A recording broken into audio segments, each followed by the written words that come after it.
പ്രിയദർശൻ മോഹൻലാൽ കൂട്ടുകെട്ടിലെ സെറ്റിൽ പോകുന്നത് രസമാണെന്ന് പറയുകയാണ് Balaji Sharma. Priyadarshan sir Mohanlal sir കൂട്ടുകെട്ടിൽ സെറ്റിൽ പോകുക എന്ന് പറഞ്ഞു കഴിഞ്ഞാൽ ഭയങ്കര രസമാണ്. ഷോട്ട് എടുക്കുന്ന സമയത്ത് ലാൽ സാർ എന്നാണ് പ്രിയൻ സാർ മോഹൻലാലിനെ വിളിക്കുന്നത്. പ്രിയൻ സാർ എന്നാണ് ലാൽ സാർ തിരിച്ചും വിളിക്കും. തമ്മിൽ ലാൽ പ്രിയൻ എന്നാണെങ്കിലും ഭയങ്കര രസമാണ് അവരുടെ കോംബോ. ഹ്യൂമർ സെൻസ് ഇത്രയധികം ഉള്ള സെറ്റ് വേറെയില്ല. ഒരു ഉദാഹരണം ഞാൻ പറഞ്ഞു തരാം. ഒപ്പത്തിൽ ഒരു സീനുണ്ട് മമ്മൂക്കയുടെ മറിച്ചും തിരിച്ചും ചോദിക്കുന്നത്. ഞാനും ചെമ്പനുമൊക്കെയുള്ള ഒരു സീൻ.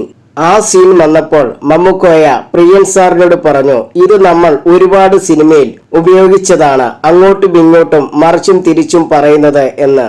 അപ്പോൾ പ്രിയദർശൻ സാർ പറഞ്ഞത് ഈ സീൻ സൂപ്പർ ഹിറ്റ് ആയിരിക്കും എന്നാണ്. സിനിമാ സെറ്റിലും അടിപൊളി ചിരിയായിരിക്കും വരുന്നത് എന്ന് പറഞ്ഞു. അതാണ് പുള്ളിയുടെ കാൽക്കുലേഷൻ. ആ സീൻ ഇപ്പോഴും ട്രോളായിട്ടൊക്കെ പല പ്രാവശ്യം വന്നുകൊണ്ടിരിക്കുന്നു.